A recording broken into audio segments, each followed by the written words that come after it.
What's up, everybody? Happy Wednesday. Hope all you're having a great day so far. Um, so for right now, Daytime Confidential is reporting that Marcy Miller is out as Abigail Devereaux. Apparently, she wanted to do primetime shows and films and stuff like that. I don't blame her, to be honest. Sometimes you want to elevate your career. Nothing wrong with that. We don't have full confirmation that she's leaving. This is just something that they're reporting. I trust Daytime Confidential because they don't report bullshit. Um, and if it was just rumor and talk or whatever, Daytime Confidential usually don't post it if it's just talk. You know what I'm saying? Like they usually post it if they know for fact. But we don't have confirmation from the actress yet, but I trust it for now. Um, then there's a rumor that they put out that Kate Mansi is in negotiations to return this summer for a short return. Her return is supposed to be very short. Apparently she's in negotiations with NBC. So we're gonna see how that works out. This is just a hot mess. And then when we got that going on, then we hear Farrah Faf is coming back. For those that don't know Farrah Faf, she played Mimi Lockhart on Days from 1999 to 2007, and from 2007 to 2012 she played Gigi Marasco on One Life to Live. I fucking love Farrah Faf. I really do. I miss her. I haven't seen her on daytime TV since One Life to Live ended. So it's been some years since we've seen Farrah Faf, and I miss her. So to have her back on the show is gonna be pretty cool to see Mimi Lockhart back on the show, um, and see the dynamic, see how her life has been since 2007, because we haven't seen the character in 11 years. So it's gonna be amazing to see what the character has been up to all these years, and I can't wait to see Farrah. Um, so she should be coming in some point this year, later this year, probably like around maybe fall this year, maybe.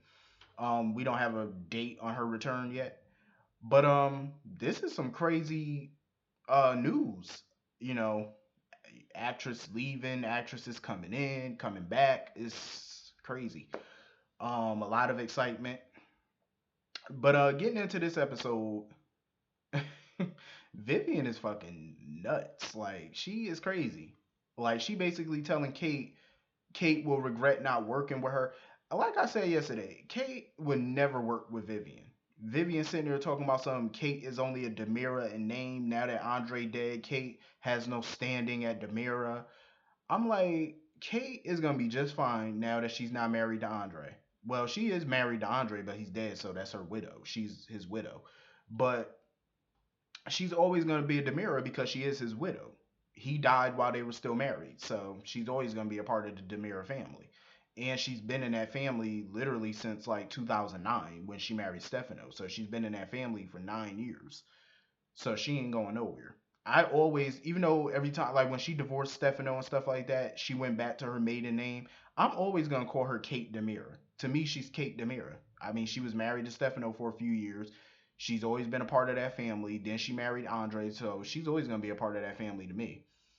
And financially, Kate has always been rich. She's been rich for a long time, so trust me, she's fine financially with or without Andre. She's good, so she ain't worried about her pockets.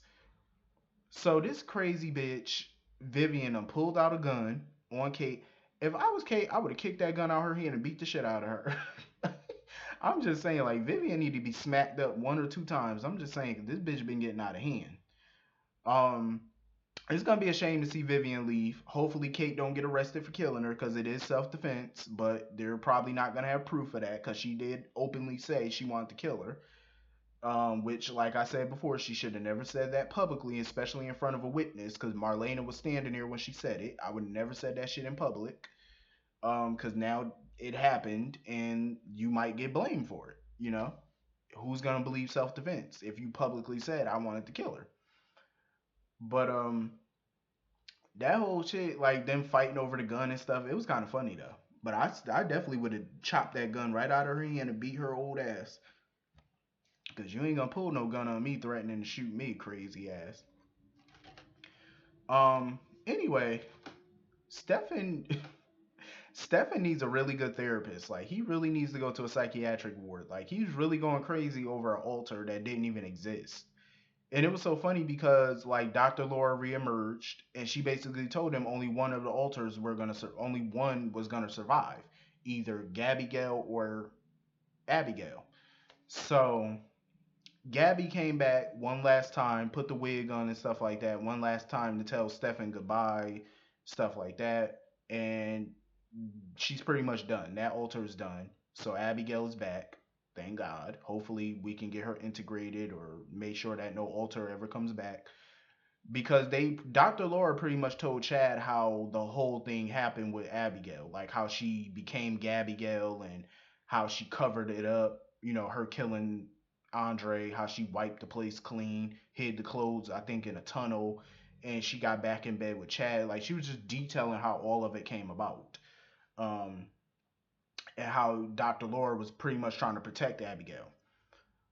um they got a long road ahead of them, and recovery wise, Abigail has a long road ahead. I feel bad for Jen and JJ because they feel so damn helpless, like they can't do anything for her, you know what I'm saying, because they just want to protect her, make this all better, go away, but they can't help her. It's like they feel so damn useless, like they can't do anything for her, and it pisses JJ off. Like that's why he was in the he was at the police station all pissed and stuff like that, because they just wish that they could help her, and it sucks that they can't do anything. He has to hear about his sister going through all of this pain, and there's nothing Jen and JJ can do. Like I would be pissed off too, you know what I'm saying, like I definitely would. And then on top of that, he got to deal with Lonnie and her shit. Lonnie is annoying. Like I really don't have no sympathy for Lonnie at all. I have zero sympathy for this girl. Like she lied about the baby, the paternity. In my opinion, she raped JJ. Because remember when he was saying how he hooked up with her before and he was drunk, and he was so drunk that he couldn't really consent to having sex with her. To me that was rape, and I'm pissed that the writers never brought that up as rape when it happened, and they should have, because she basically raped him because she knew what she was doing. She was lucid, he was drunk, he couldn't consent, and she took advantage. That was rape. And now on top of that, you're lying about who the baby daddy is. Like really? And then now that she see him, she's sitting there telling him, "Oh, I wish that the baby was yours." Well, you can wish all you want, but it's not. So get over it. Like Jen keep trying. I hate how Jen keep trying to make excuses for Lonnie and stuff. Like, girl, stop making excuses for her. Like she sat there and lied about the paternity of a grandchild that potentially would have been yours, and she lied. Like I wouldn't blame JJ if he never wanted to be with her again. He obviously don't at this point. Who can blame him? And she's sitting there talking about, "Oh, I wish the baby was yours." Well, it's Eli, so figure out how to co-parent. Her and Eli, they sitting there talking about buying cribs and where the baby go, like the living arrangement for the baby and stuff. Basically, they try and figure out the custody of the baby, when he gonna have the baby, when she gonna have the baby, which they do need to figure that out. And I'm glad that they're talking about it now before the baby come, because you do not want to have it become an issue later. Because trust me, it will. Because stuff like that happen in real life, because parents before the baby come, they don't ever discuss these things, like living arrangements. What days am I gonna have the baby? What days are you gonna have the baby? They don't talk about this stuff, and then once the baby comes, it start getting messy to the point where they have to have a custody battle, and it's a hot ass mess. Because I did read in the spoilers that a custody battle is coming, but they never said which characters are gonna have the custody battle. So I'm hoping that it's not them. It could be Teresa and Brady when she come back. Could be, but I hope it's not gonna be him, Eli and Lonnie. I hope they're not gonna have no custody battle, because, like I said, they need to figure out this custody shit and figure it out now before the baby come, because they got a couple more months, so they need to figure it out. Honestly, Rafe is pissing me off. Like I told y'all before, I really don't like this character. I never liked the character. He's been on the show for 10 years. I still don't like this character. Um, the way he is basically forcing Hope to stay in this marriage is like really pissing me off.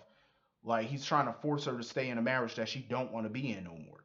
Then on top of that, he's trying to make it her fault that they're broken up or whatever. Bitch, you lied to her. You slept with your ex-wife. You lied to her about it. Then at your wedding, well, your second wedding, she had to find out publicly from her granddaughter, and she was humiliated and embarrassed, and she wants an annulment, and you're refusing to give it to her. Like you're basically trying to force her to stay in this bootleg marriage, and I find it totally ridiculous. She needs to go to court and get a judge to sign off on call it fraud, irreconcilable differences, whatever you want to call it, and get this thing annulled. Like you can't just sit there and force somebody to stay in a marriage that don't want to be in a marriage anymore. You can't force them to stay into it. Um, then on top of that, he tried to accuse her of showing favoritism towards Abigail because that's her cousin. Rafe is the last person who should be throwing family into somebody's face. Because how many times has he covered up crimes for Gabby? How many times has he looked the other way for his family? He's done that too. So who the hell is he to criticize Hope for looking the other way on Abigail? And she's not looking the other way. She's just trying to get Abigail some time to figure out what happened to her, get adjusted to everything. So she's not looking the other way. She's just trying to give her time. Like Rafe is really getting on my damn nerves. Um, because they still have to get a confession out of Abigail and stuff like that about what happened before they can even try to get Gabby out of jail. I feel bad for Gabby. Sitting in prison for a crime she didn't commit, I really do feel bad for her. Like she got the shit beat out of her. Her daughter's missing her. She can't see her daughter. You know, she has to be in that hellhole of a prison. And I don't blame her for being upset, but she doesn't really know what's wrong with Abigail though. She don't know about the whole DID thing. So I think once she hears about that, maybe she'll be understanding to it. But then again, she might not because she's been going through hell in that prison. Um, so I don't blame her for lashing out at Eli because Eli hasn't been to see her. He hasn't checked up on her. He ain't nothing. Like, dude, she got her ass beat in that prison, literally left for dead. And you're just now going to the prison to see her. I understand he's busy with Lonnie and the baby or whatever, but at the end of the day, this is supposed to be your girl. Why haven't you been visiting her? So I don't blame Gabby for throwing his ass out, telling him to leave. Like, it's obvious like your priorities are all over the place right now. Like I said, I get it. He has a child on the way. He's a cop. I get it. But at the end of the day, this woman is sitting in prison going through hell. And that's supposed to be your girl. Like you should definitely be checking on her more often. And he hasn't been there.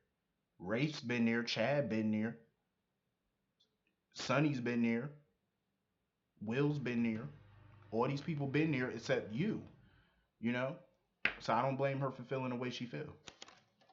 So anyway, hit the comment section. Let me know how y'all felt about this episode, and I will see y'all all later. Peace.